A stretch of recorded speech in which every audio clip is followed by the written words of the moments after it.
নমস্কার, আমি শান্তনু পাত্র। আপনারা এখন দেখছেন অ্যাম্বিশন স্টাডি। আমাদের আজকের আলোচনার বিষয়বস্তু, আমরা জীবন বিজ্ঞানের এখানে কিছু গুরুত্বপূর্ণ প্রশ্ন নিয়ে আলোচনা করব। আপনারা অবশ্যই প্রথম থেকে শেষ পর্যন্ত ভিডিওটি দেখুন এবং যদি ভালো লেগে থাকে অবশ্যই লাইক, শেয়ার এবং কমেন্ট করুন। আমাদের প্রথম প্রশ্ন, প্রস্রাব বা মূত্র থেকে যে ঝাঁঝালো গন্ধ নির্গত হয় সেটা কিসের গন্ধ? সেটার মধ্যে অ্যামোনিয়া থাকে, ঠিক আছে, সেই জন্য সেটার থেকে ঝাঁঝালো গন্ধ নির্গত হয়। ফুসফুসের গাঠনিক একক কি? ফুসফুসের গাঠনিক একক হচ্ছে অ্যালভিওলাই, ঠিক আছে, অ্যালভিওলাই। ফুসফুসের পর্দার নাম কি? ফুসফুসের পর্দার নাম হচ্ছে প্লুরা। আর হৃৎপিণ্ডের পর্দার নাম হচ্ছে কি? পেরিকার্ডিয়াম। আর মানুষের মাথার মধ্যে, ঠিক পর্দা বলবো না, মানুষের মাথার মধ্যে ওই ধরনের একটা জিনিস থাকে, সেটাকে কি বলা হয়? আপনারা নিচে কমেন্ট সেকশনে জানান। বিজারক হিসাবে ক্রিয়া করে এমন একটি অধাতুর নাম কি? বিজারক হিসাবে ক্রিয়া করে এমন একটি অধাতুর নাম হচ্ছে কার্বন। খুব ইম্পর্টেন্ট এটা। এটা বিজারক, জারক এবং বিজারক দু রকমের জিনিস হয়।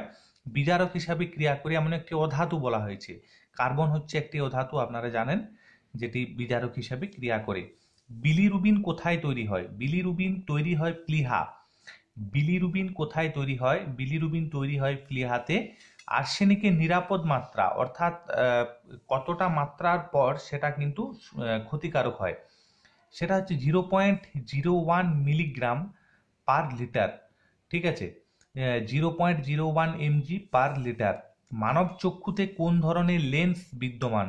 মানব চক্ষুতে উভোত্তল লেন্স দেখা যায়। মানব চক্ষুতে কোন ধরনের লেন্স বিদ্যমান? উভোত্তল। পরবর্তী প্রশ্নে চলে যাচ্ছি। মানবদেহে তাপমাত্রা নিয়ন্ত্রণকারী কোনটি? মানবদেহে তাপমাত্রা নিয়ন্ত্রণকারী হচ্ছে হাইপোথ্যালামাস। মানবদেহে তাপমাত্রা নিয়ন্ত্রণকারী কোনটি? হাইপোথ্যালামাস। পরবর্তী প্রশ্ন, মানুষের লালায় কোন এনজাইম থাকে? এটা আপনারা সকলেই জানেন। মানুষের লালায় যেটা থাকে সেটা হচ্ছে টায়ালিন।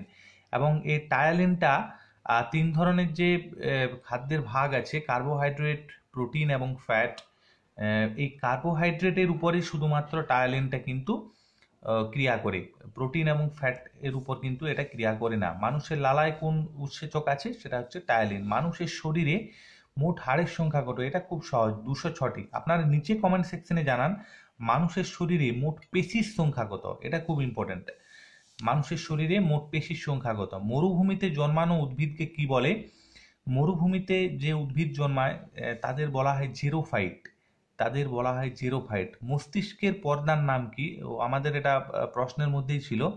মস্তিষ্কের পর্দার নাম হচ্ছে মেনিনজেস, ঠিক আছে, মস্তিষ্কের পর্দার নাম হচ্ছে মেনিনজেস।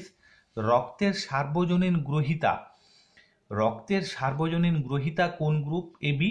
তাহলে এবি যদি সার্বজনীন গ্রহিতা হয় তাহলে ও হচ্ছে সার্বজনীন দাতা। এখানে আরেকটা জিনিস আমাদের মনে রাখতে হবে যে অ্যান্টিজেন এবং অ্যান্টিবডি এই দুটোর মধ্যে কোনটা এবি শ্রেণীর রক্তে অনুপস্থিত থাকে? এটা আপনারা নিচে কমেন্ট সেকশনে জানান, এটা খুব ইম্পর্ট্যান্ট। প্রশ্নে জানতে চাওয়া হয় যে এবি শ্রেণীর রক্তে বা নিম্নোক্ত কোন শ্রেণীর গ্রুপে অ্যান্টিজেন থাকে না বা অ্যান্টিবডি থাকে না? তাহলে এটা আপনারা ক্লিয়ার করুন। এবি শ্রেণীর রক্তে কোনটা থাকে না, অ্যান্টিজেন না অ্যান্টিবডি? রক্তের সার্বজনীন দাতা কাকে বলা হয়? সার্বজনীন দাতা বলা হয় ও শ্রেণীর রক্তকে, ঠিক আছে। পরবর্তী প্রশ্নে চলে যাব।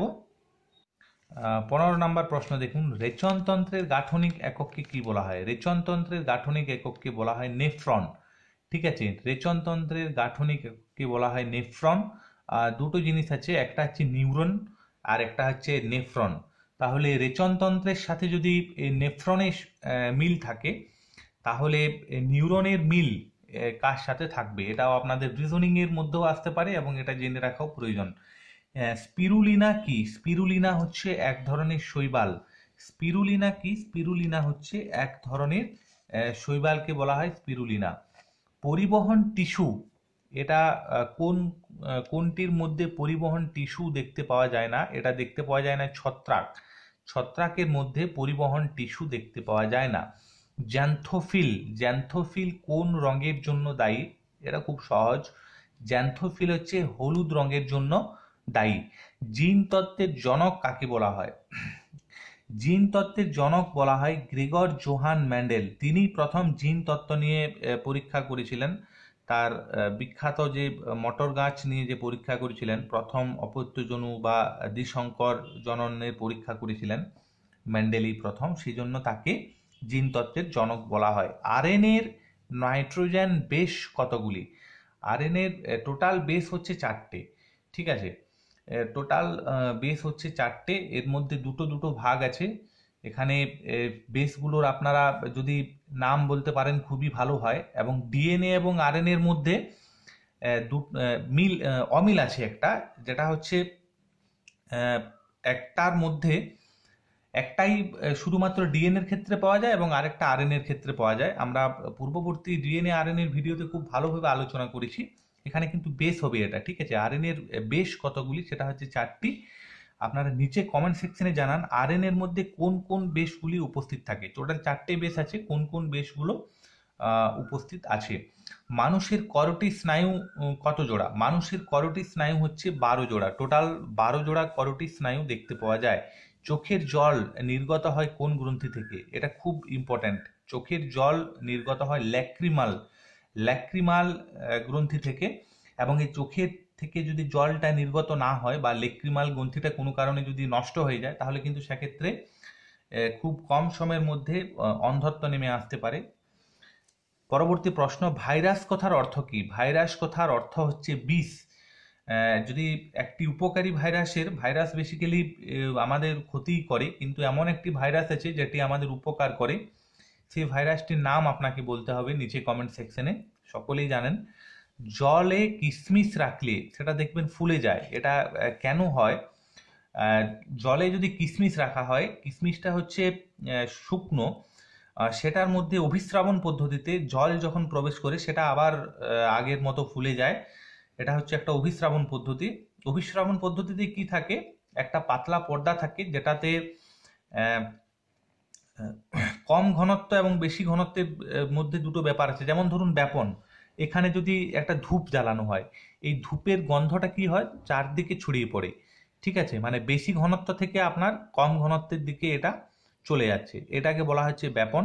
আর অভিস্রাবণটা হচ্ছে ঠিক তার উল্টোটা। ব্যাপন যেমন গ্যাসের ক্ষেত্রে হয়, অভিস্রাবণটা হয় তরলের ক্ষেত্রে। এবং অভিস্রাবণে কি হয়?